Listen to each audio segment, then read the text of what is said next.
Oi, pessoal, bom dia. Eu quero agradecer também a presença de todos vocês, agradecer o convite, falar que a gente ficou feliz, está feliz em participar. Meu nome é Caroline, eu sou farmacêutica e eu sou uma das responsáveis pelo grupo do DVET. Como o nosso tempo é curto, eu vou fazer uma introdução rápida da farmácia para depois a gente começar nosso bate-papo. É um bate-papo, é uma troca de ideias. Tudo que for de pergunta, de informações, a gente está aprendendo com vocês com a gente, é sempre uma troca muito boa. Então, o Grupo Tudo Devet é uma farmácia de manipulação exclusivamente veterinária que surgiu com um conceito de inovação, trazendo 3 divisões: a farmácia, a parte de engenharia, que cuida da calibração e manutenção dos equipamentos de uso veterinário, e a parte de treinamentos, que a gente proporciona ao veterinário treinamentos técnicos e treinamentos na área de gestão e marketing. O propósito da nossa marca é encantar, surpreender e valorizar. Isso que a gente quer trazer para vocês, isso que a gente busca diariamente, valorizar a profissão de vocês, o cliente de vocês, encantar vocês e eles, e sempre estar surpreendendo com uma coisa nova, com um atendimento, com a forma que a gente pode trazer de melhor. A Tudo Devet tem um diferencial, que são as nossas embalagens. A gente sempre procura trazer uma leveza, né? Quando a gente fala de medicamento, de qualquer coisa que seja relacionado à doença, sempre tem uma parte mais pesada, e a gente tentou trazer essa leveza para as nossas embalagens. Elas são embalagens direcionadas à espécie, então tem para cães, tem para gatos, répteis, roedores, aves, equinos. Eu trouxe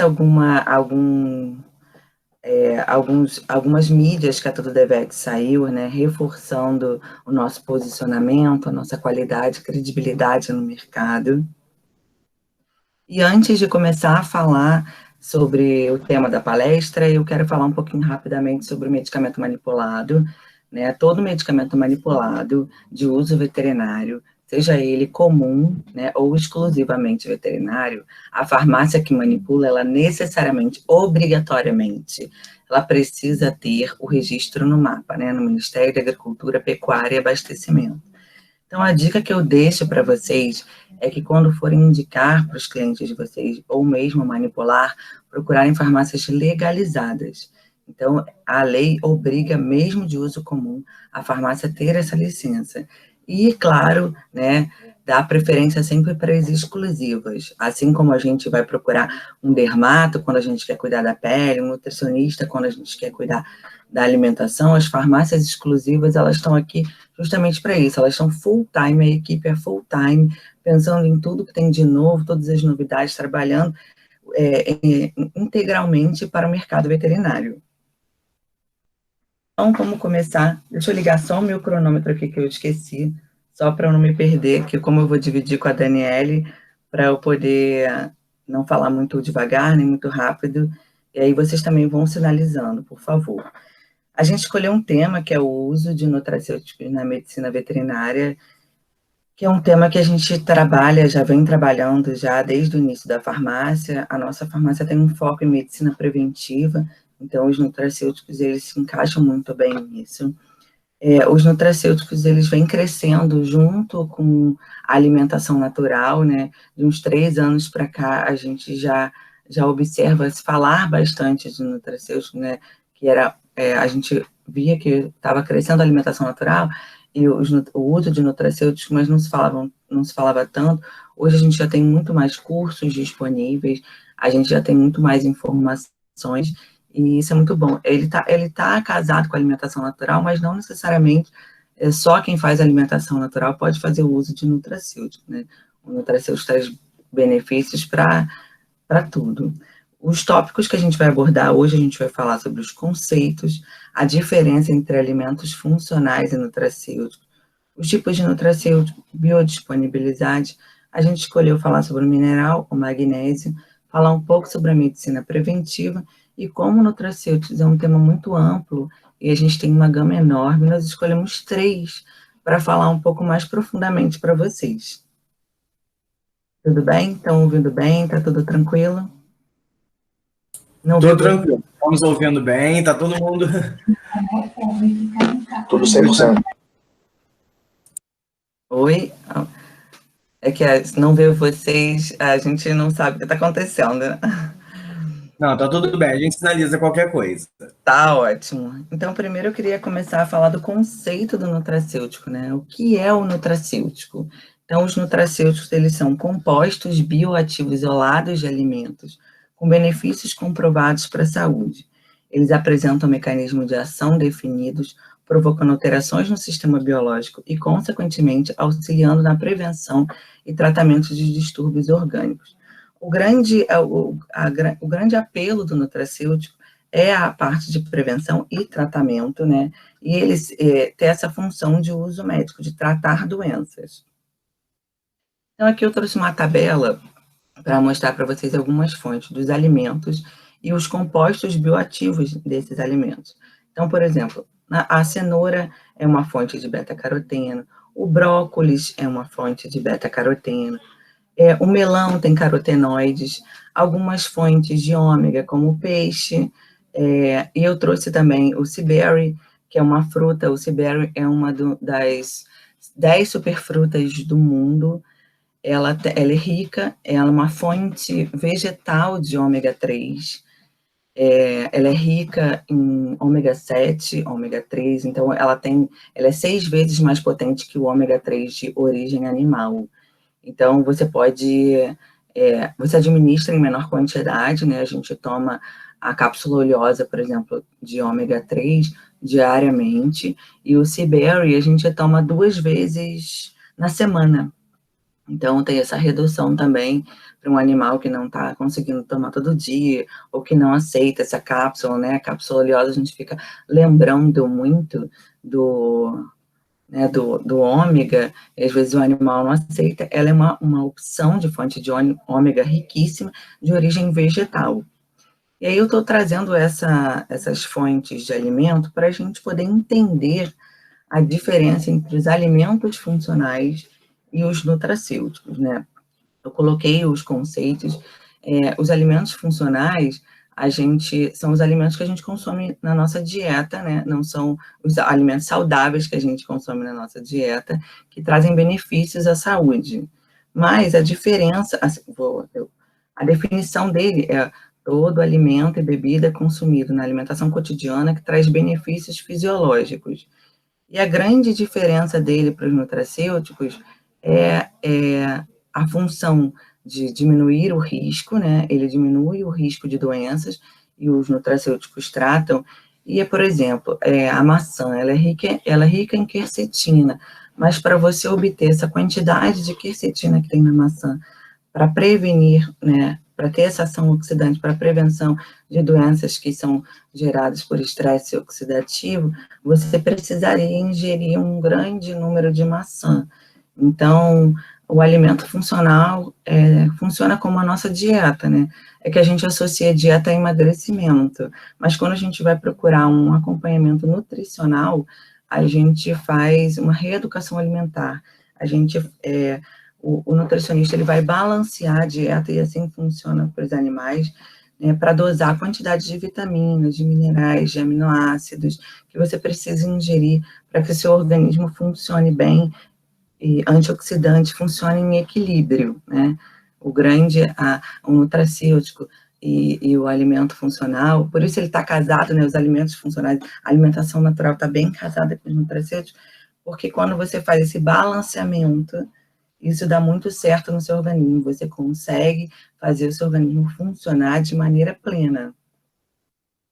Então, eu botei aqui algumas diferenças, uma tabela com algumas diferenças, mas a principal diferença entre os alimentos e os nutracêuticos, para ficar na cabeça de vocês, é que os alimentos, ele diminui o risco da doença, e os nutracêuticos, você vai prevenir e tratar a doença.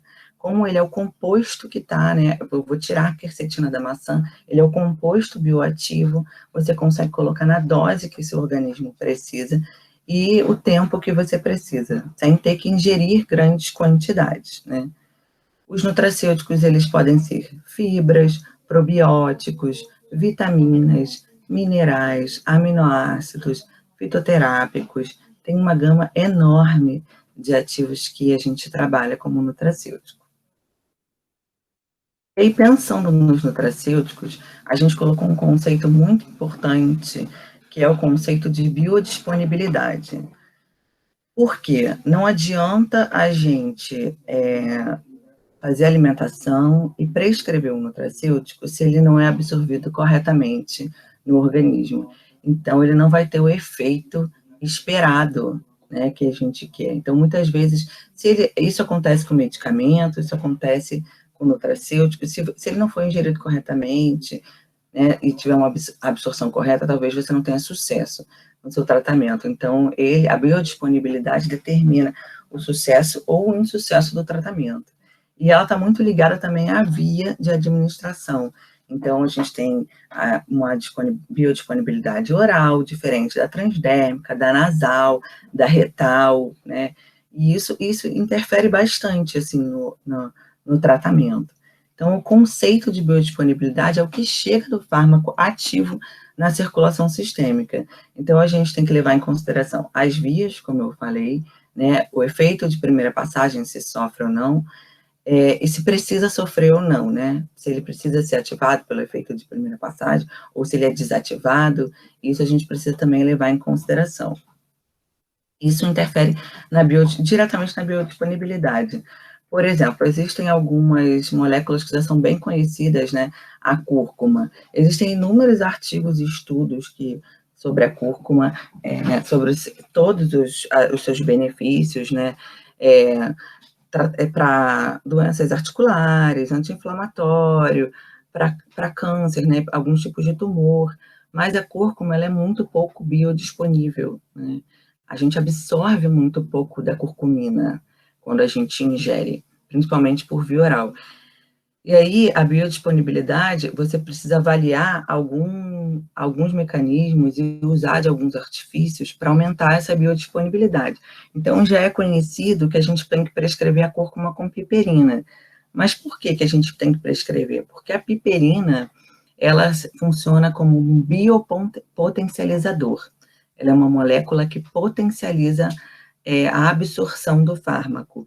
Então, ela aumenta a biodisponibilidade da curcumina, né, no organismo. Já tem estudos da associação da piperina com beta-caroteno, com quercetina, aumentando a biodisponibilidade. E hoje, a gente já tem no mercado um tipo de nutracêutico com uma tecnologia avançada de fitossoma, que aumenta a absorção. Então, essa cúrcuma, nessa tecnologia de fitossoma, o fitossoma, ele vai pegar a cúrcuma e ele vai envolver em fosfolipídios. E esses fosfolipídios, eles vão aumentar a penetração na membrana. Então, vai aumentar a biodisponibilidade do fármaco. E essa cúrcuma, com essa tecnologia, ela já é 10 vezes mais biodisponível do que a cúrcuma normal.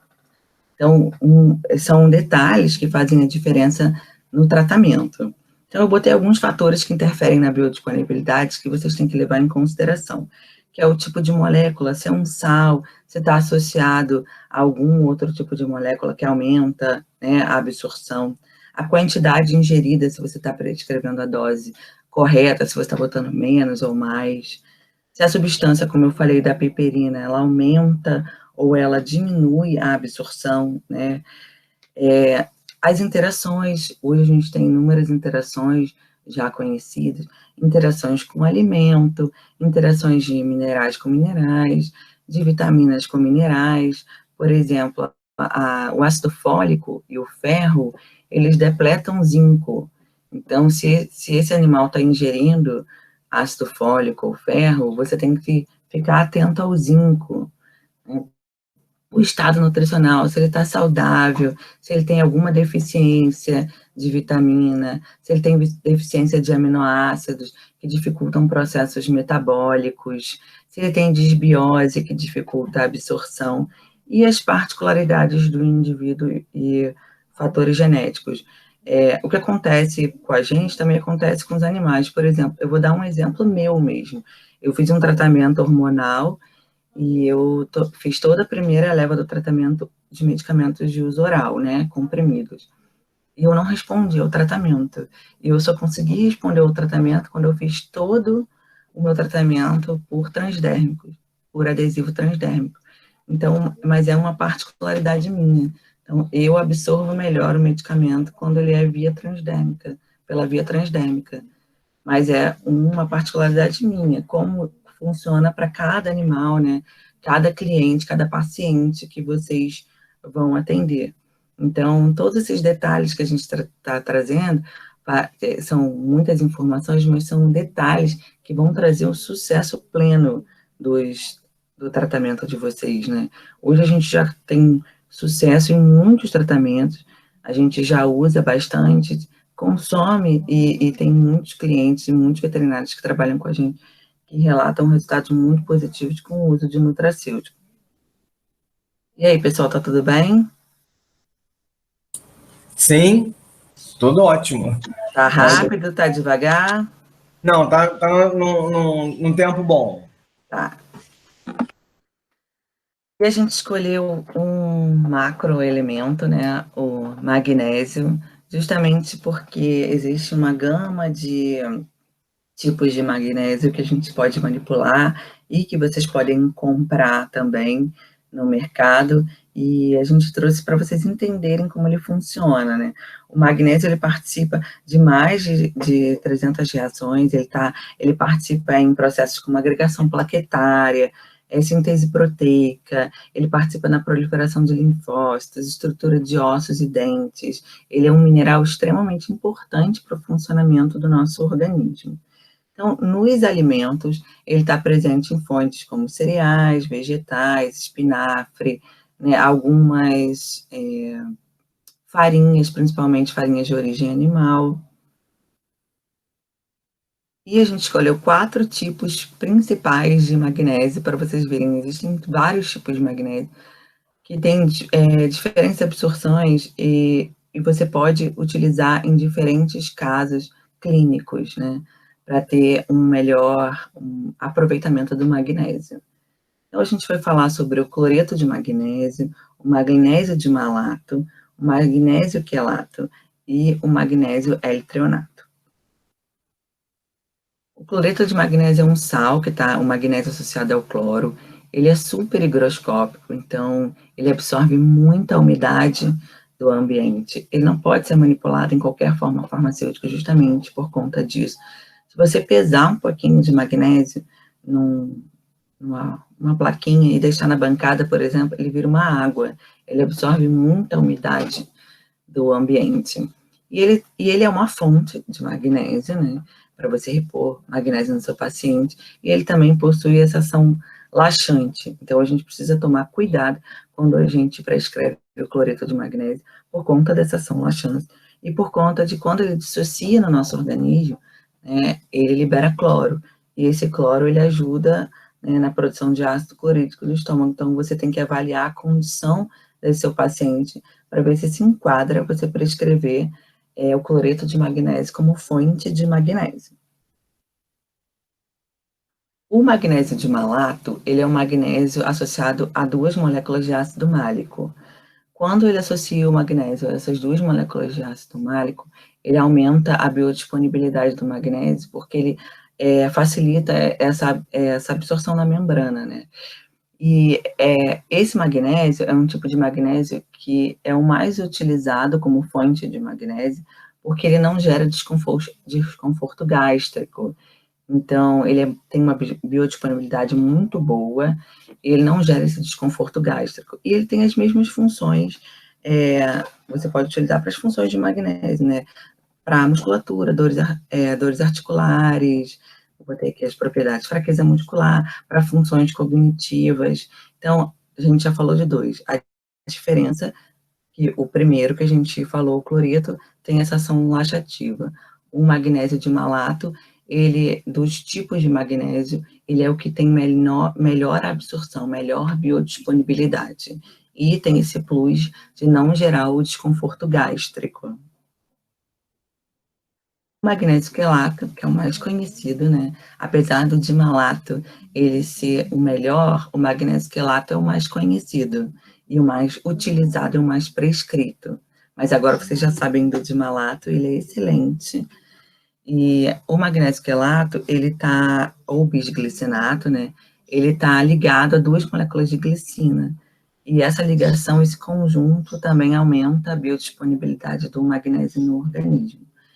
Ele tem as mesmas funções do dimalato, mas não tem esse plus de não gerar desconforto gástrico. Ele pode gerar no animal desconforto gástrico, sim. E aí você pode utilizar, ele, assim, a gente observa o magnésio muito utilizado em formulações calmantes, em formulações para tratamento de problemas musculares, problemas articulares, né? Eu botei as interações porque muitas vezes, quando tem problema articular, ou, ou vocês prescrevem corticoide, e a prednisona é um dos corticoides, prednisolona, mais prescritos, e tem que ter esse cuidado, né? Se o animal estiver tomando magnésio, muitos animais fazem utilização de fórmulas para condroprotetores que têm magnésio. E o magnésio diminui a absorção desses ativos, da tetraciclina, cimetidina, dexametasona, prednisona, e às vezes é se atentar a um detalhe, né? Ele toma uma fórmula que tem condroitina, glucosamina, magnésio, zinco, e isso diminui a absorção do corticoide. Então, você pode fazer junto, mas com um intervalo de 2 a 3 horas, para que um não interaja com o outro. Então, você vai dar lá o seu condroprotetor, que tem magnésio, ou você vai dar a sua formulação calmante, você dá e 2 horas depois ou 3 horas depois você vai dar o outro medicamento para que eles não tenham interação e diminua o efeito do fármaco que você quer. E o magnésio treonato. O magnésio treonato, ele é o mais indicado para problemas do sistema nervoso, né? Para problemas de cognição, porque o treonato é um metabólico da vitamina C, ele consegue atravessar a barreira hematocefálica, então ele é o tipo de magnésio mais indicado para problemas de cognição, para ansiedade, né? Vocês podem, uma fórmula que sai bastante com magnésio treonato, para calmante, uma fórmula para ansiedade calmante, é o magnésio treonato com triptofano e com vitamina B1. Vocês podem prescrever essa fórmula, que ela é um excelente calmante, uma excelente fórmula para ansiedade. Então, a gente observou que nesses 4 tipos de magnésio, você pode escolher caso a caso, de acordo com o tratamento, né, com o seu diagnóstico. Então, se o dimalato, ele é um pouco mais caro que o quelato, então você também pode avaliar o poder aquisitivo do seu cliente, né? Então, se ele não tem problema gástrico e você quer prescrever uma fonte de magnésio, você pode usar o quelato, mas se ele tem algum problema gástrico e ele pode pagar um pouco mais, você pode prescrever o dimalato, que é melhor absorvido no organismo. Se você quer passar uma formulação para cognição, né, para disfunção cognitiva, para algum calmante ou algum medicamento para ansiedade, você vai utilizar o treonato. E aí, essas diferenças vão trazer o sucesso da sua prescrição. A manipulação veterinária está junto de vocês, né? A gente disponibiliza os nossos colegas também, né? Os farmacêuticos e veterinários para estarem trocando ideia, para a gente poder casar, né, as ideias e ver a melhor forma de prescrever, qual o melhor ativo, qual a melhor forma farmacêutica, para possibilitar para você um tratamento individualizado para o seu cliente, né?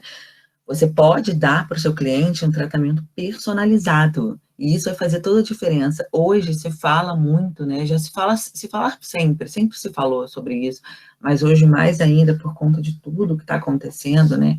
No mercado e todas as mudanças que a gente vem sofrendo, da experiência do cliente, né? A experiência do cliente, o cliente retornar a vocês. Então, você prescrever uma coisa que é direcionada para ele, né, para o organismo dele, para o funcionamento dele, para o tipo de pele dele, você individualizar essa fórmula, você vai estar dando um tratamento personalizado, diferente de todos os clientes, ou diferente de você prescrever igual para todo mundo. Você está tratando seu cliente diferente, está trazendo um benefício para ele, e ele vai retornar para você. E aí, a Dani vai entrar para falar um pouquinho sobre a medicina preventiva e falar um pouquinho mais dos ativos. Todos os artigos e a apresentação, no final, a gente manda para vocês mandarem para os alunos, tudo bem? Sim, tudo bem. Tem alguma dúvida? Alguém quer falar alguma coisa? Se lembrar também de alguma coisa no final, eu só vou sair para a Dani entrar, mas eu estou aqui do lado e a gente vai conversando. Tá certo. Eu vou chamar ela para ela vir, só. Ok.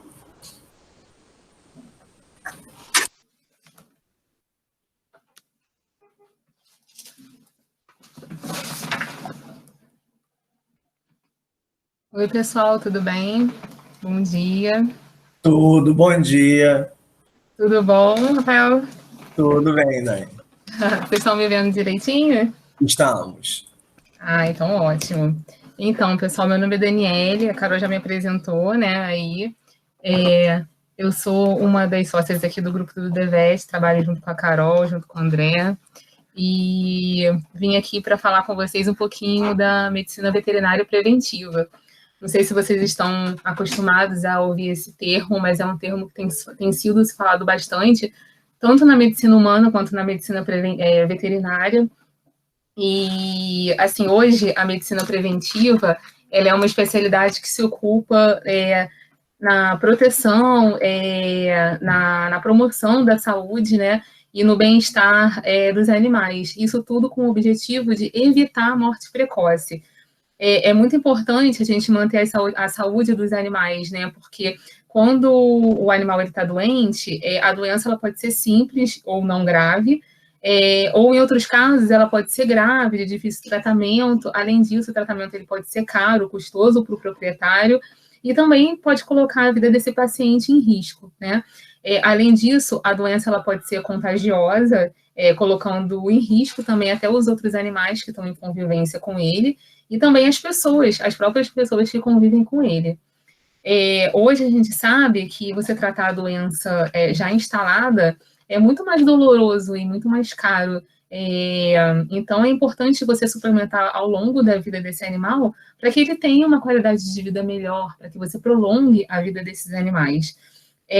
Para isso, a medicina preventiva ela conta com diversas ferramentas importantes para manter a saúde desse animal. A primeira que eu citei lá em cima é a nutrição. A nutrição equilibrada ela é muito importante para manter a saúde dos cães, dos gatos. A avaliação do peso, adequar o tipo de alimentação correta, a prática de exercícios, né, o uso de ingredientes funcionais. Hoje em dia, a gente já vê isso muito mais presente na vida dos animais. Antes, quando a gente tinha os nossos avós, os animais comiam a comida que restava ali da mesa, né?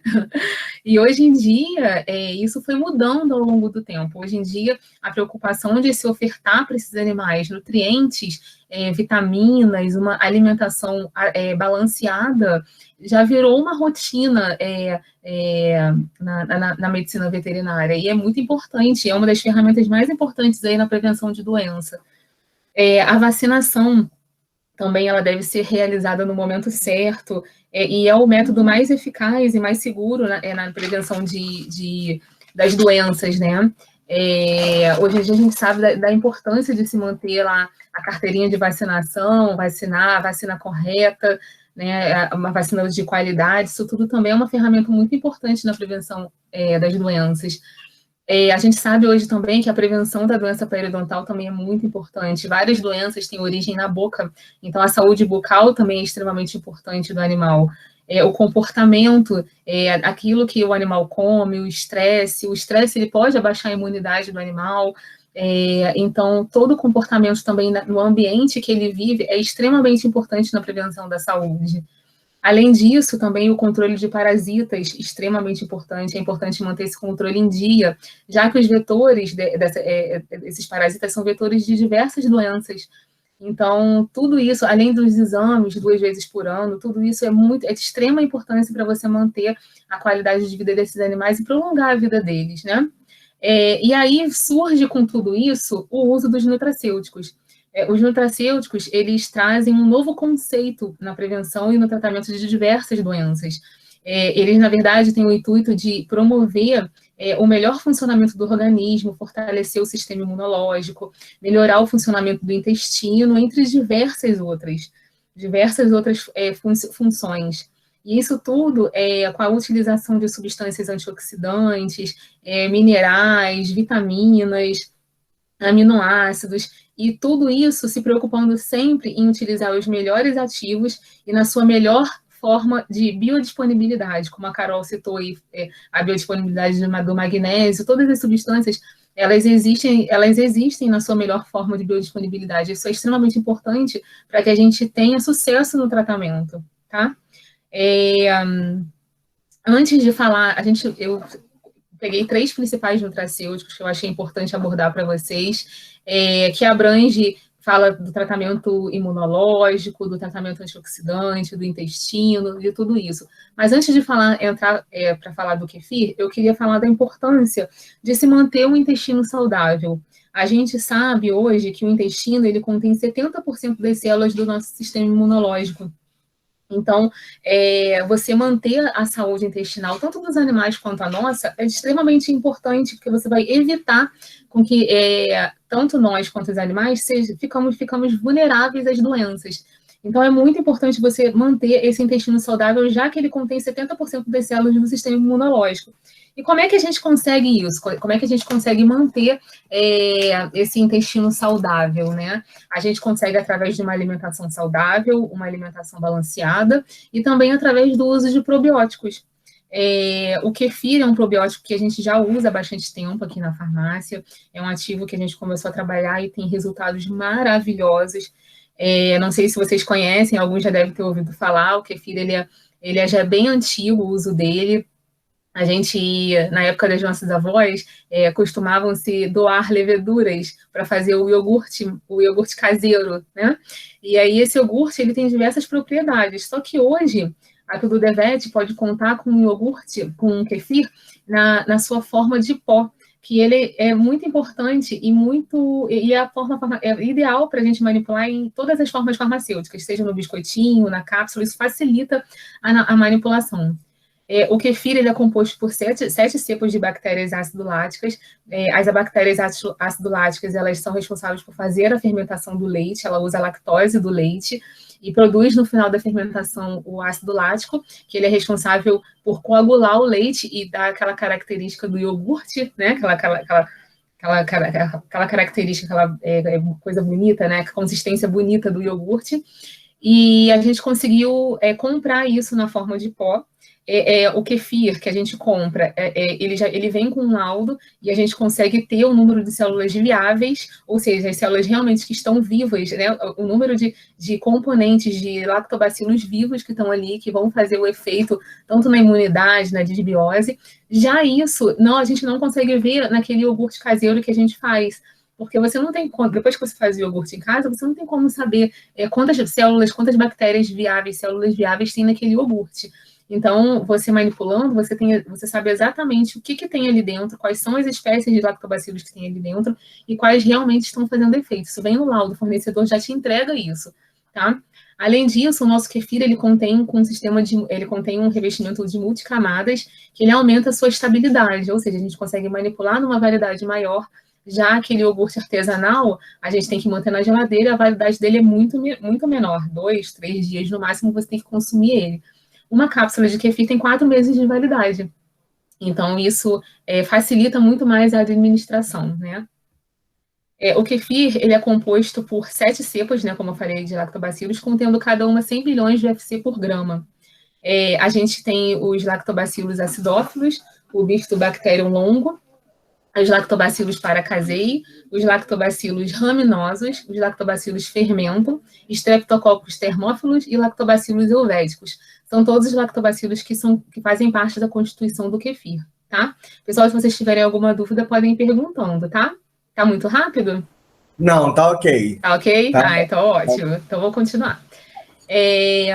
Eu trouxe vários artigos para realmente enfatizar e mostrar aquilo que eu estou falando, provar que realmente eles têm os efeitos benéficos tanto para a saúde animal quanto a nossa saúde, tá, gente? O kefir também a gente pode tomar. Na verdade, começou com os humanos, né? A gente passou essa terapêutica para os animais e com benefícios maravilhosos.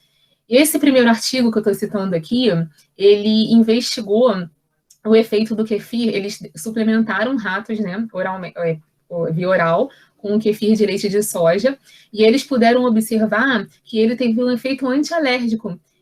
E isso eles conseguiram através da redução do IgE e do IG1, que são imunoglobulinas que, quando o animal está em um processo alérgico, eles ficam com uma concentração plasmática muito grande. E como é que eles fizeram? Eles ofertaram para esses ratos ovalbumina, que é um tipo de alimento que ele pode causar atopia alimentar. E aí esses ratos, eles fizeram essa alimentação com ovalbumina, eles induziram o processo alérgico, logo em seguida eles suplementaram com kefir oral. E eles puderam ver que esses ratos tiveram uma diminuição na concentração plasmática de IgE e de IG1. Isso tudo fortalece aquilo que eu já falei. O lactobacilo ele tem um efeito antialérgico. E isso, como isso funciona, né, na verdade? Ele consegue fazer uma seletividade na membrana intestinal e permitir a entrada só dos micronutrientes, só dos nutrientes que não vão causar alergia alimentar. Então, isso é muito importante. A gente sabe que hoje, a casuística, o número de animais com alergia alimentar está cada vez maior. É a alimentação ruim. Uma alimentação ruim, ela pode causar uma desbiose, ela acaba com as vilosidades intestinais, que são extremamente importantes para a absorção dos micronutrientes. Além disso, ela interfere, modifica a seletividade da membrana, então o kefir ele consegue restaurar isso. E esse artigo mostra isso para a gente. Nesse segundo slide desse mesmo artigo, mostra o MK e o SK é a suplementação com kefir de leite e o SK com kefir de leite de soja. A gente pode observar aí que na terceira semana esses animais tiveram uma redução da concentração plasmática de IG1 e de IgE, ou seja, comprovando a efetividade e o benefício do kefir nesse efeito, né, específico antialérgico. Vocês estão conseguindo ver aí, pessoal? Eles mostram a concentração plasmática vertical, né? Da concentração plasmática de IG1 e de IgE, e aí embaixo são as semanas. E na terceira semana, a gente pode ver que os animais controle estão lá em cima, tá vendo? O controle é a barrinha branca. O controle e os animais alimentados somente com leite tiveram uma concentração de IG1 e de IgE lá em cima. Enquanto os animais MK e SK, que foram alimentados com kefir de leite e kefir de soja, tiveram uma concentração plasmática de IG1 e IgE lá embaixo, ou seja, comprovando o efeito antialérgico do kefir. Ok, pessoal? Posso continuar? Sim. Então, vamos lá. Nesse outro aqui, a gente consegue ver um aumento da população, os animais, esses mesmos ratos, né, suplementados com kefir, fizeram uma análise microbiana das fezes, né, análises microbianas fecais. E aí a gente pôde observar que esses animais tiveram um aumento da população de Bifidobacteriums, tá? São as bactérias boas, as ácido láticas, que são as que fazem parte da nossa microbiota intestinal, enquanto Clostridium, que são as bactérias patogênicas, elas tiveram redução na sua concentração, ou seja, comprovando que o lactobacilo, ele melhora a questão da disbiose. O que é a disbiose? A disbiose é quando tem um crescimento de bactérias patogênicas maior em detrimento das bactérias que fazem parte da microflora intestinal. Nesse caso, a gente pode observar um aumento das bactérias boas e uma redução das bactérias ruins, tá bom? Já nesse artigo, o objetivo desse trabalho foi determinar a capacidade imunomoduladora do kefir na resposta imune da mucosa intestinal em camundongos. Para vocês entenderem, o IgA, o que eles fizeram? Eles fizeram contagem do IgA na mucosa intestinal. A mucosa intestinal, na verdade, o IgA é uma imunoglobulina que ela está presente nas mucosas que revestem os órgãos, principalmente o intestino. E ela é a primeira barreira de proteção do intestino na infecção, contra infecção de bactéria, infecção de fungo, infecção de vírus, enfim, de qualquer antígeno que vai causar alguma infecção, algum processo infeccioso nesse animal. Então, o IgA está presente na mucosa. Quando o intestino está bom, saudável, alimentação saudável, ele está presente ali numa concentração razoável, perfeita. Quando esse animal está com desbiose, com uma alimentação ruim, a concentração de IgA ele diminui. E aí, o que ele fez? Eles suplementaram esses animais, né, com kefir, e eles puderam ver que em 7 dias houve um aumento da concentração de IgA nesses animais suplementados com kefir. Ou seja, corroborando com aquilo que eu disse anteriormente, que ele faz um aporte imunológico. Ele aumenta o sistema de defesa também na mucosa intestinal. Tá bom, pessoal? E essa concentração é maior, eles tinham várias diluições, né? 1 para 0, 1 para 200, depois eles usaram kefir pasteurizado, fizeram diluição de 1 para 6, 1 para 10, 1 para 50 e 1 para 100. E aí eles puderam ver que, por exemplo, de 1 para 50, no kefir pasteurizado, ele teve um aumento maior da concentração plasmática, da concentração de IgE na mucosa intestinal, tá bom? Já esse outro artigo, ele fala da modulação intestinal, foi feito em cães, tá, pessoal? Provando já o uso do kefir em cães, e ele provou que o uso do kefir melhorou a questão da desbiose nesses animais. As bactérias que estão com a legenda de P, SE e SU são as bactérias boas. E as bactérias com legenda C, F e R são as bactérias ruins, as patogênicas. A gente pôde observar que no 14º dia de suplementação com kefir, houve um aumento da bactéria P, que é uma bactéria boa, que é a bactéria ácido lático, que são aquelas que fazem parte da microflora intestinal. Assim aconteceu com as bactérias SE, que também teve um crescimento no 14º dia após a suplementação com kefir, e também a SU, que teve um aumento do seu número, né, também com a suplementação do kefir. Tá bom, pessoal? Nesse artigo, ele já fala de outros benefícios do kefir, que são, além da estimulação do sistema imunológico, a inibição do crescimento tumoral. Ele consegue, naqueles animais que estão com câncer, ou talvez prevenir, né, o crescimento tumoral, e também, além disso, ainda melhora os níveis de colesterol, ou seja, além de aumentar o sistema imunológico, participar da desbiose, ter função antialérgica, ele ainda inibe o crescimento tumoral e melhora os níveis de colesterol. Esses artigos, como a Carol falou, depois a gente pode disponibilizar para vocês, tá bom? Nessa patente, a gente conseguiu essa patente, também é muito interessante.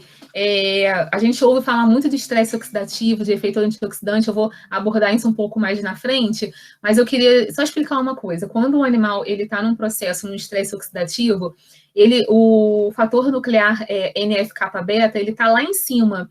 Esse fator, ele faz o quê? Ele está no interior da célula, ele consegue entrar no núcleo e aumentar a transcrição de citocinas pró-inflamatórias, que são as citocinas que causam o processo inflamatório no animal ou na gente.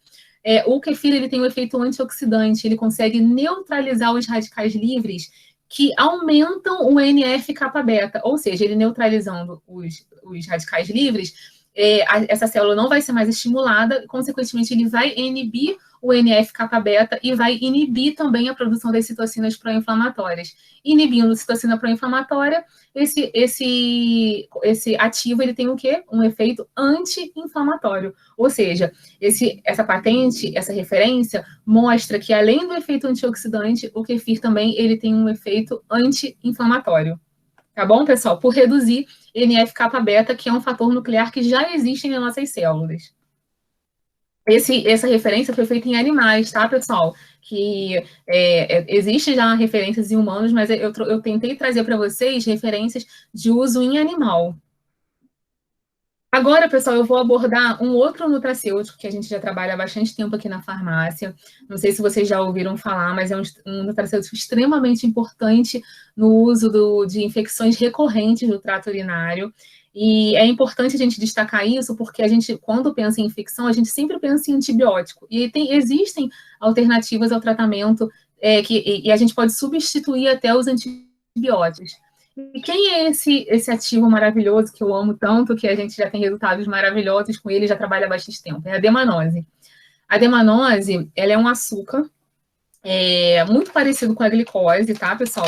Ela só difere um pouco da glicose no segundo carbono, na conformação da hidroxila, aí. Ela, apesar dela ser muito parecida com a glicose, ela não tem o efeito da glicose na questão do aumento da glicemia. E a demanose, ela pode ser encontrada naturalmente nas frutas, como cranberries, como maçãs, como abacaxis. Ela está presente, é um constituinte dessas frutas. Só que a gente conseguiu comprar isso, a gente conseguiu, você suplementando o animal, você consegue ter uma concentração maior desse ativo. Já, por exemplo, para um animal ter a mesma concentração de uma fórmula, ele teria que comer muitas frutas, muitos abacaxis para ter uma dose correta de demanose. Então, por isso que é importante e interessante você suplementar ele, tá? Eu trouxe vários artigos também para mostrar o benefício e comprovar o benefício da demanose. Esse primeiro artigo, ele fala do mecanismo de ação da demanose e como é que isso funciona. A demanose, as bactérias que causam infecção do trato urinário, a gente colocou o exemplo aí, que a bactéria que causa mais infecção do trato urinário é a Escherichia coli. Essa bactéria, ela possui fímbrias, e quando o animal está com um processo infeccioso, essas bactérias estão aderidas ali ao trato urinário. Quando você suplementa esse animal com a demanose, quando ele toma a demanose, essas fímbrias, elas possuem mais afinidade com a demanose do que com o trato urinário. Então, quando o animal toma a demanose são esses pontinhos vermelhos. A fímbria, ela se desgarra do trato urinário e ela se adere à demanose. E aí, quando o animal urina, ele consegue eliminar a bactéria junto com a demanose. Vocês conseguiram entender? Sim. Conseguiu? Então é isso, pessoal. Aí, quando o animal elimina a urina, elimina junto a bactéria, elimina a demanose e vai tudo embora. Então, o que acontece? Então, a absorção, a quantidade de demanose que o animal absorve é muito pouca, porque mais do que 70% ele elimina na urina, tá? E não fiquem preocupados, pessoal, eles não vão aumentar a glicemia. Apesar de ser muito parecido, é um açúcar e muito parecido com a glicose, não aumenta a glicemia, não tem nada relacionado à glicemia. Esse artigo, ele fala do uso da demanose em rato. O que eles fizeram? Eles pegaram, inocularam, né, fizeram soluções, 3 tipos de soluções diferentes, contendo bactéria e solução salina, uma outra contendo bactéria e uma solução com 2,5% de demanose, e uma outra inocularam bactéria junto com 10% de demanose, ou seja, uma concentração maior. Eles pegaram essas soluções e inocularam intravesical em ratos. E aí depois eles fizeram coletas das urinas desses ratos. E aí esse artigo comprovou que após 9 dias de cultivo, né, dessa urina, eles puderam observar que o número de ratos, né, o percentual de ratos que tiveram menos de 100 unidades formadoras de colônia por ml de urina foi muito maior. Ou seja, comprovando que a demanose ele teve um efeito super benéfico na bacteriúria causada por Escherichia coli, tá? Já esse segundo artigo, pessoal, o que eles fizeram? Eles pegaram células do endométrio, né, células epiteliais do endométrio de éguas saudáveis, botaram em lâminas e fizeram a mesma coisa. Fizeram soluções salinas, solução salina contendo demanose e outras soluções contendo tanto a bactéria quanto outros tipos de açúcares. Aqui ele compara outros tipos de açúcares junto com a demanose.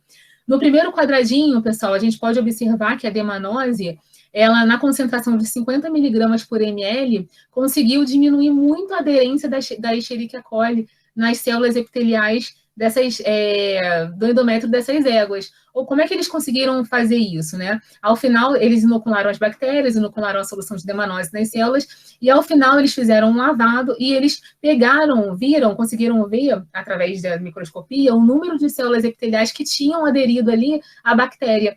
E aí, com o uso da demanose, eles viram que essa aderência foi muito menor, utilizando a inoculação com a Escherichia coli. Já no segundo quadrado, eles puderam observar, eles compararam todos os açúcares. E eles viram, eu marquei em vermelho aí, que com o uso da demanose, até numa concentração maior, no caso 75 miligramas por ml, a gente pôde observar que houve uma aderência muito menor em relação à aderência da Pseudomonas aeruginosa. Já no terceiro quadradinho, a gente pôde observar que a aderência a 25 miligramas por ml de demanose, a taxa de aderência foi muito pequena, considerando, né, a bactéria Streptococcus zoopidemicus.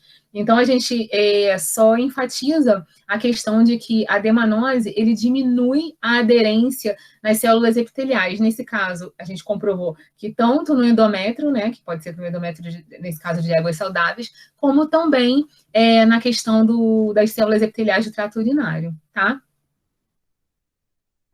Uma questão que eu sempre gosto de abordar quando eu falo da demanose é a questão do uso indiscriminado de antibióticos. Hoje a gente sabe que isso é muito ruim, porque você pode criar uma resistência maior em relação a qualquer tipo de bactéria. Então, quando o animal usa indiscriminadamente e por tempos indeterminados antibióticos, esses animais que têm infecções recorrentes, você acaba, além dele ser muito deletério, o antibiótico ser deletério, ele aumentar o número de radicais livres, ele ter uma taxa de toxicidade pequena, você ainda cria essa resistência. Então, aqui fala sobre exatamente isso. E você usando a demanose, você tem a oportunidade de tirar um pouco o antibiótico aí de linha no tratamento e ofertar para ele um nutracêutico, um ativo de origem vegetal, das frutas, né? Um ativo que já existe aí nas frutas, que não vai causar, não tem efeitos colaterais, o animal pode fazer uso contínuo, em vez de você usar um antibiótico. Não estou dizendo, pessoal, que vocês vão substituir de cara, eu vou tirar o antibiótico e já vou entrar com a demanose. Não. Você pode ir desmamando, diminuindo as concentrações de antibiótico e incluindo a demanose na rotina e na suplementação desse animal. E aí você vai monitorando os resultados, e aí quando esse animal estiver melhorando, essa taxa de bactéria for diminuindo, você pode ir substituindo ao ponto desse animal você conseguir, só com a demanose, prevenir as infecções recorrentes dele, tá bom? Outro ativo que eu vou falar, pessoal, é um ativo que ele tem uma capacidade antioxidante maravilhosa, mas antes de falar do processo do medicamento em si, antioxidante, eu queria que vocês entendessem como ocorre o estresse oxidativo. O que é o estresse oxidativo, tá? O estresse oxidativo ele é gerado por espécies reativas de oxigênio. O que são essas espécies reativas de oxigênio? São as espécies que possuem, de oxigênio, óbvio, né? Que possuem um elétron desemparelhado nas camadas mais externas. Lembrando da química, tá, pessoal? E essa camada, essa última camada com esse elétron desemparelhado faz com que essas moléculas de oxigênio fiquem extremamente ativas, porque elas estão a fim de quê? Ou elas querem perder esse elétron, ou elas querem ganhar. Na verdade, mais ganhar um elétron para estabilizar essa camada do que perder, na verdade. E quando você toma um ativo que ele tem um efeito antioxidante, o que ele nada mais vai fazer? Ele vai doar um elétron para esse radical livre, vai fazer com que ele fique estável e não seja deletério para a célula animal. E quais são essas espécies reativas de oxigênio? Eu abordei aí, a gente tem o radical hidroxila, nós temos o O2-, que é o radical superóxido, nós temos o H2O2, que é o peróxido de hidrogênio. Todas essas substâncias, elas podem ser consideradas espécies reativas de oxigênio. E aí, como esses radicais livres eles são gerados? Eles são gerados endogenamente ou exogenamente. Endogenamente, eles são gerados dentro das nossas próprias células, na respiração aeróbica. Nos processos inflamatórios, o processo inflamatório aumenta muito o número de radicais livres dentro das células. Na mitocôndria, a gente tem aumento é uma fonte de geração de espécies reativas de oxigênio, o retículo endoplasmático também é. A gente tem as fontes de geração exógena, que são as radiações gama e ultravioleta, que a gente está exposto, tanto a gente quanto os animais, diariamente. Alguns tipos de medicamentos, eles também aumentam essas fontes de espécies reativas de oxigênio. Agentes tóxicos também. Além disso, o estresse e a poluição que a gente convive diariamente, ele também aumenta muito essas espécies reativas de oxigênio dentro das nossas células. E aí, a gente, tanto nós quanto os animais, nós já possuímos um sistema de defesa antioxidante. Só que esse sistema de defesa antioxidante, ao longo da idade, né, com o processo de envelhecimento, ou se esse animal tem algum tipo de doença, esse sistema de antioxidante ele vai ficando mais, como é que eu vou dizer? Ele não consegue mais combater eficientemente esses radicais livres, tá? E aí, aí você precisa suplementar esse animal com antioxidante, ou melhorar esse sistema de defesa das enzimas que já existem no nosso corpo. E aí, nada mais do que ofertar, né, os antioxidantes para esses animais, e eles podem ser definidos como qualquer substâncias que neutralizem esses radicais livres. Eles vão reduzir, né, oferecer um elétron para esses animais com a adição de um elétron, e com isso vão estabilizar esse radical livre, tá? Existem dois tipos de sistemas de defesa antioxidante, os não enzimáticos e os enzimáticos. Os não enzimáticos são aqueles que a gente oferta para o animal, que a gente suplementa ele. E pode ser a vitamina E, as substâncias carotenoides, o ácido ascórbico, que é a vitamina C, selênio, taurina, são todas substâncias que estão presentes aí, né, que você pode suplementar, adicionar na alimentação, fazer uma formulação numa forma farmacêutica ideal para esse animal. E tem também os enzimáticos, que são aqueles que já existem dentro da nossa própria célula, que são as enzimas superóxido dismutase, a catalase e a glutationa peroxidase. Como é que esse sistema de antioxidante celular ele funciona? Existe lá dentro da célula o oxigênio, né? E aí, quando a gente passa por algum tipo de estresse, poluição, radiações gama, ultravioleta, eles conseguem tirar, conseguem fazer com que essas espécies de oxigênio elas percam esse último elétron da camada mais externa. E aí gera o superóxido, que é o radical livre. E aí vem a SOD, que é a superóxido dismutase, que já existe, é um sistema enzimático que já existe nas nossas células, transforma esse superóxido em peróxido de hidrogênio, que ainda é deletério para as células, tá? Ainda causa morte celular. E aí vem a catalase e a glutationa peroxidase, transformando esse peróxido de hidrogênio em água e oxigênio, que são extremamente, não causam nada, né? São água e oxigênio, já convivem ali mesmo, já são constituintes da nossa célula, tá? E aí isso é o processo de inativação dos radicais livres, o processo normal dentro do nosso corpo, tanto do nosso corpo quanto dos animais. O estresse oxidativo, ele nada mais é quando os antioxidantes eles não conseguem combater mais esses radicais livres e eles ficam maiores nas células. E aí, as doenças, quais são as doenças relacionadas ao acúmulo de radicais livres? Tem a aterosclerose, a diabetes, a catarata, as neoplasias, os infartos, isso tudo são doenças geradas pelo acúmulo de radicais livres no interior das células. E aí a gente vai falar de um nutracêutico extremamente importante, que é a astaxantina. A astaxantina, ela está presente numa alga que é muito conhecida, Hematococcus pluvialis, e ela é a maior célula produtora desse pigmento carotenoide e responsável pela coloração avermelhada tanto dos camarões, do salmão e outros organismos que se alimentam dela, tá? A astaxantina ela tem um potencial antioxidante maravilhoso, muito superior a outros carotenoides, como a zeaxantina, a luteína, beta-caroteno, e 100 vezes maior que o alfa-tocoferol. Isso tudo, pessoal, a gente consegue só observar olhando a molécula da astaxantina. A molécula dela é grande, com vários carbonos e duplas de ligações conjugadas, e essas duplas de ligações conjugadas conferem a esse pigmento uma alta reatividade química. Por quê? Esses reativos, esses alimentos, eles são extremamente... A astaxantina, por ela conter essa molécula grande, né? E essas duplas camadas faz com que ela seja extremamente reativa. E por isso que quando chega aqui para a gente esse ativo, a gente precisa armazenar ele em condições controladas, como a gente bota na geladeira, porque se a gente deixar no ambiente, ela vai se oxidar muito facilmente. E também outra característica, esses anéis benzênicos nas extremidades, ele faz com que a estrutura química, né, esses anéis polares e o grupo hidroxila também são responsáveis pela remoção das espécies reativas de oxigênio, fazendo com que, contribuindo por aquilo que eu já disse anteriormente, pelo seu efeito antioxidante, tá bom?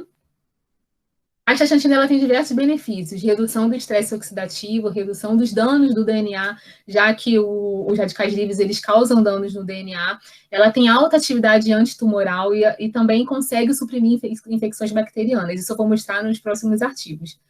Nesse artigo, ele aborda, não sei se vocês já ouviram falar da proteína C reativa. A proteína C reativa, ela é uma proteína produzida pelo fígado e a sua concentração sanguínea se eleva quando há um indicativo de algum processo inflamatório infeccioso, tanto nos animais quanto em nós.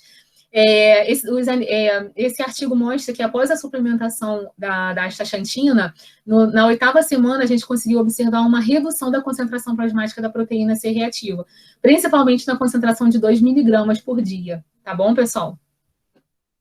Ó, esse artigo foi em cães e também tem estudos em humanos, tá?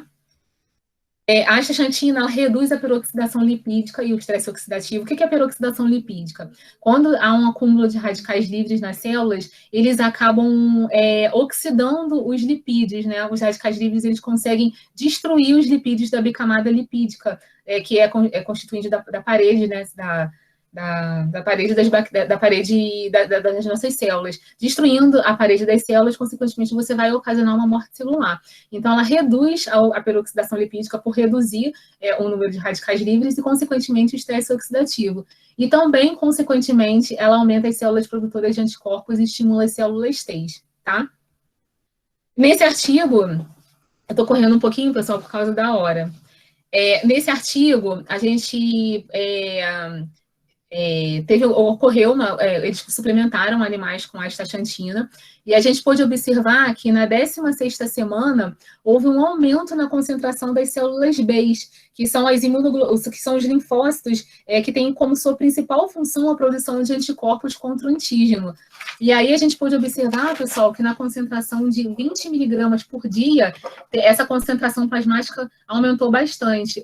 Isso em cães, tá, pessoal? Ou seja, isso só corrobora com o que eu falei lá na frente, que ele oferece um aporte imunológico, além de ser um sistema antioxidante maravilhoso, ele também oferece um aporte imunológico para esses animais.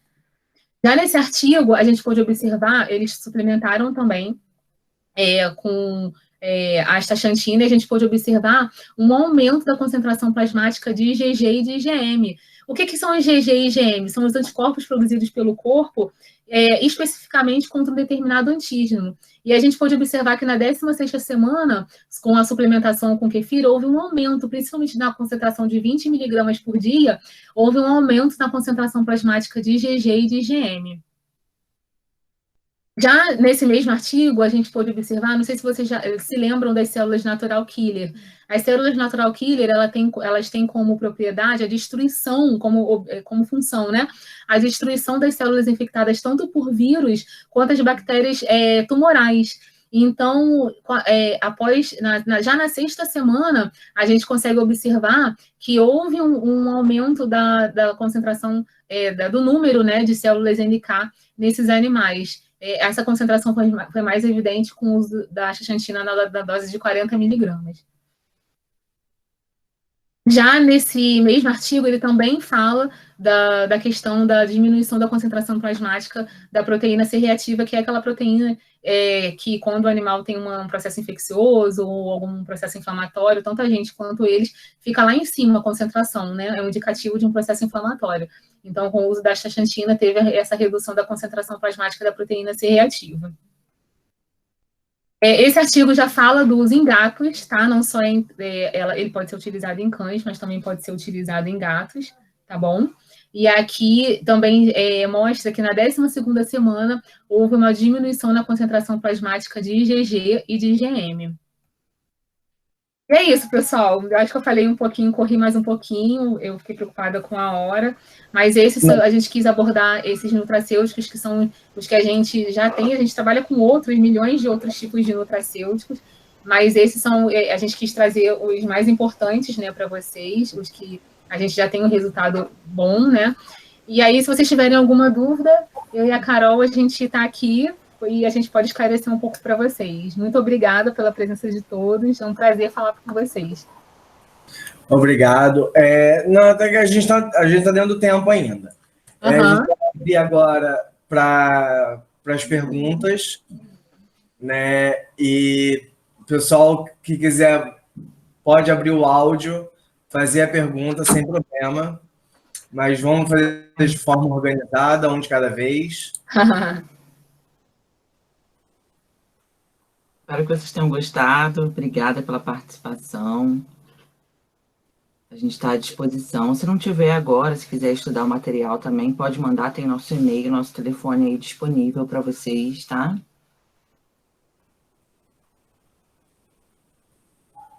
Alguém tem pergunta?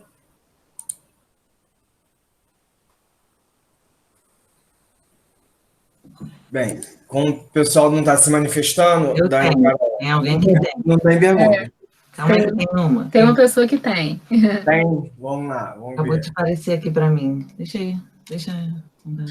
Pode perguntar, Lud. Pode abrir o áudio e perguntar.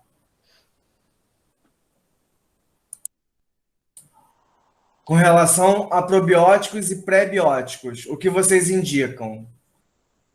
A Ludmila perguntou. O kefir é um probiótico, né? Prebióticos para gatos. O kefir é muito utilizado, a gente vende bastante, né? Eles indicam bastante o kefir, mas tem bastante lactobacilos, tipos de lactobacilos diferentes, mas eles são específicos para determinadas doenças. Então, a gente tem os probióticos, lactobacilos direcionados a alergias, a atopia. Então, vai depender, né? Mas a gente pode passar para você uma tabela, mas são inúmeros. Eles são direcionados para o tipo de doença. Tem... Gente, rapidinho, só interrompendo a Carol. É muito importante e é muito pertinente essa pergunta. O ideal é você fazer o tratamento junto mesmo com o prebiótico e o probiótico, porque as fibras, que são os prebióticos, elas fazem o quê? Elas melhoram a questão do trânsito intestinal.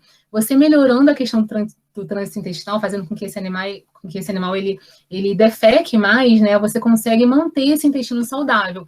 Você mantendo o intestino saudável, você consegue diminuir a questão da disbiose. Diminuindo a questão da disbiose, você vai manter esse intestino saudável. E aí, junto com isso, você vai ofertar bactérias boas, que são as bactérias que estão dentro dos probióticos, que pode ser o kefir ou um tipo específico, como a Carol falou, de um lactobacilo. Então, é muito interessante esse tratamento conjunto. Tem os biomamps, né? Que também são um tipo avançado de probiótico. Na verdade, ele é um paraprobiótico. Ele é um pedaço da bactéria, né? Da parede da bactéria. Ele tem uma ação mais rápida. E de prebióticos tem o FOS, tem o Fibregan, que é para animal que tem gases, né? O FOS, ele gera gases, então você tem essa opção para animais que que sofrem de gases, tem esse tipo de fibra. E aí ele é direcionado. A gente pode passar uma tabela, tem uma tabela com os lactobacilos na parte de probióticos direcionados para cada doença. Alergia, atopia, para aumentar a imunidade, né, Dani? Com certeza. Hoje em dia, eu vou te dizer, pessoal, você tratar o intestino, você consegue evitar diversas doenças. Então, nunca deixem de suplementar os animais, os que vocês tratarem, tanto os animais de vocês, com o pré e o probiótico. Vocês vão evitar diversas doenças. Foi. Certo, obrigado, foi. Alguém tem mais alguma pergunta? A Fabiana perguntou, o kefir feito em casa tem muita diferença do kefir em pó? Então, como eu abordei lá na apresentação, o kefir feito em casa, né, o iogurte, você precisa usar um leite de boa qualidade, você precisa manter ele estocado muito bem, porque senão ele tem uma validade curta, você não sabe quantas células, quantas bactérias viáveis estão ali dentro, né? Às vezes você faz um kefir e no final a quantidade de bactéria que tem ali dentro é muito pouca, né? A quantidade mesmo de lactobacilos que tem ali dentro são poucas. Lembra aquela história do lactobacilo do Yakult, que tinha que estar vivo, né? As células vivas, as bactérias vivas? Exatamente isso, elas precisam estar vivas para ela fazer efeito na questão da disbiose. E já o kefir manipulado, o fornecedor já te dá isso em laudo. Ele diz que lá existem 100 UF6 por grama de kefir, 100 bilhões de UF6 por grama de kefir de cada lactobacilo. Então, eu sei exatamente a quantidade de lactobacilo que eu estou ofertando para aquele animal. Além disso, por ele ter uma multicamada de revestimento e sem pó, a gente consegue manipular em biscoitinho, em pastinha, em suspensão, na própria cápsula, que facilita muito a administração, pode ser manipulado no gostinho, no saborzinho que o animal mais gosta. Hoje em dia a gente trabalha com uma infinidade de sabores doces, sabores salgados, é importante destacar que são livres de açúcar, qualquer tipo de tempero, e você faz, como a Carol falou, das formas farmacêuticas, na forma farmacêutica que o animal mais se adaptar. Não é ruim você só no kefir manipulado, você sabe, né, os micro-organismos que estão ali dentro. No que a gente faz em casa, a gente não consegue viabilizar isso. Isso aí, pessoal. Mais alguma pergunta? Dá. Além disso, dá muito trabalho. E tem uma técnica para você peneirar, né?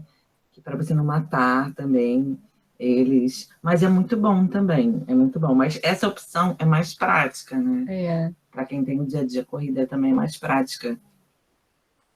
A Ludmila está perguntando, existe algum nutracêutico próprio para questão da necessidade hídrica dos gatos? Não entendi, para aumentar a necessidade hídrica? Eu também não entendi bem a pergunta. Entendi a pergunta. Deve ser para estimular, não?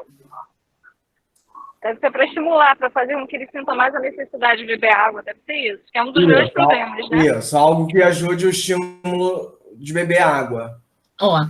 Isso é importante e os veterinários, né, especialistas em alimentação natural, nessa parte, eles vão explicar melhor. Existe uma alimentação adequada, saudável, ele vai estimular, sim, esses animais a beber água. Em relação a nutracêutico, não existe um especificamente para isso. É óbvio que você fazendo a união do tratamento com a suplementação e uma alimentação saudável, ele pode estimular sim esse animal. Ele vai como ele vai estar tão saudável, tão bem, ele vai acabar bebendo normalmente a água. Agora não existe um nutracêutico específico para fazer com que aumente essa vontade de beber água. Isso não existe. É mais, na verdade, a união dos tratamentos, né? Que vai fazer com que ele fique saudável e, consequentemente, ele fique com vontade, tanto de se alimentar bem, quanto de beber água. A gente não consegue ler, eu não consigo ler o que elas escrevem. Na verdade, um coadjuvante na alimentação. Exatamente. Mais alguma pergunta? A Ludmila entendeu. Agradece. Eu quero agradecer, porque eu amei a palestra, amei. Vocês duas são ótimas.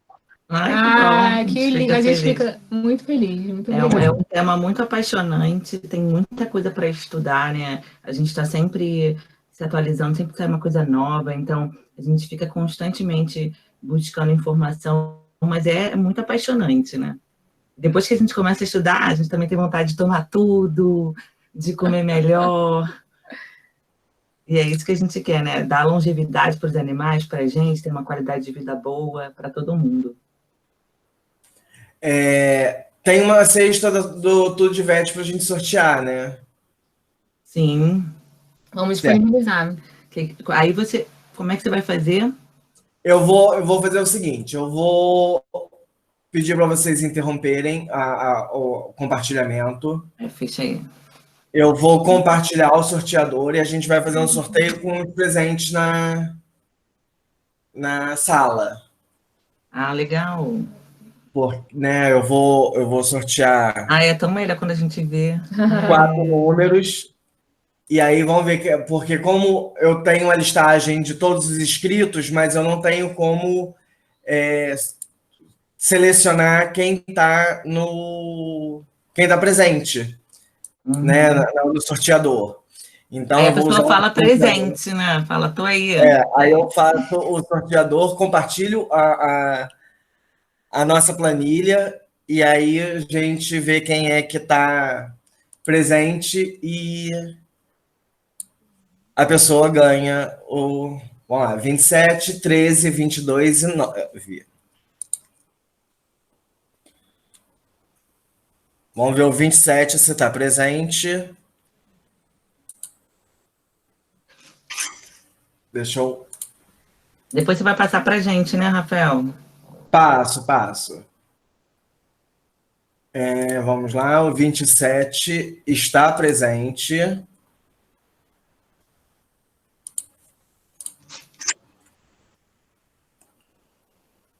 Que é a Conceição. A Conceição tá aqui. Eu? Uhul! E eu tô no mercado aqui assistindo a palestra. Parabéns! O que eu ganhei, Rafa?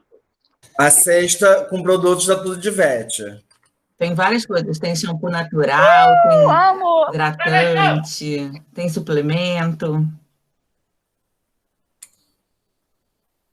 Meninas, eu agradeço imensamente a palestra de vocês. Agradeço já em nome do Centro Acadêmico, agradeço em nome da faculdade do curso de Medicina Veterinária da Santa Úrsula. Né? Depois a gente vai enviar para vocês um certificado de palestrante. Né? Agradeço a disponibilidade de vocês estarem aqui num sábado de manhã, né? Disponibilizando essa hora, 1 hora e meia aí para a gente. Foi uma palestra muito importante para todo mundo. Né? Diga, Conceição. Eu quero fazer uma pergunta para ela. Pode fazer. Vocês estão aceitando promotor de tenda para vocês, ou estagiário, né? Estamos, sim. Por acaso a gente está com uma vaga Estudante aberta. de veterinário. Sério? A gente está com uma vaga aberta. Aí eu mando o currículo, pego contato com o Rafa? No final da apresentação tem um e-mailzinho, mas pode pegar o nosso contato com ele, ele tem nosso e-mail. Sim, eu passo para ela. Tá bom, obrigada. A gente que agradece. Obrigada. Então, assim, mais uma vez, obrigado. Convido vocês, se vocês quiserem assistir o resto do dia, e ainda até a gente vai ter no dia 31, sábado que vem, a gente vai ter mais algumas palestras, né? Então, já agradeço e convido vocês, se quiserem permanecer assistindo, que vocês permaneçam. A gente que agradece a oportunidade, né? A gente deixa aqui de dica, né, para vocês sempre procurarem farmácias legalizadas, farmácias exclusivas. A próxima palestra vai ser de um colega que também é de farmácia exclusiva, então a gente fica full time pensando, como a gente já conversou, e a gente está à disposição para o que vocês precisarem. Então, muito obrigada pelo convite, espero que vocês tenham aproveitado. Muito obrigado. Até porque vocês já participam do nosso VET desde o primeiro do ano passado, né? Foi uma honra participar dele, do primeiro. Espero que ano que vem a gente esteja, né, pessoalmente, para a gente poder conversar, abraçar, estar pertinho de todo mundo. Tá certo, então. Muito obrigado. E tenham um bom sábado e um bom dia para vocês. Bom dia.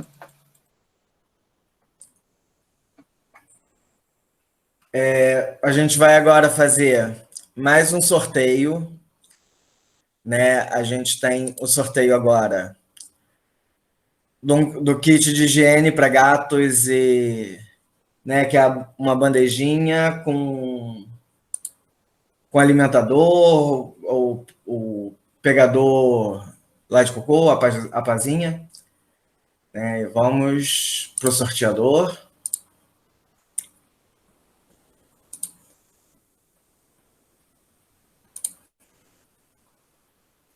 Número 32. Vamos ver se a pessoa está online.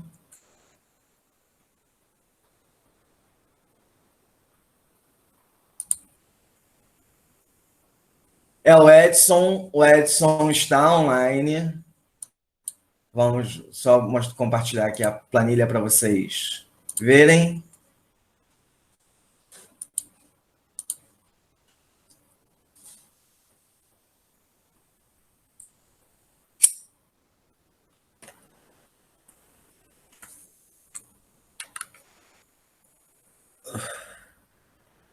Edson.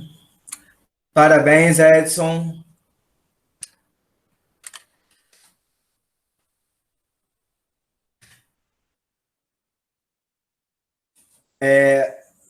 Daniel, se você quiser dar uma palavrinha com os nossos alunos, o pessoal que está assistindo, esteja à vontade. Dá um bom dia aí para o Daniel, nosso coordenador. Olá, pessoal, bom dia para todos. Espero que estejam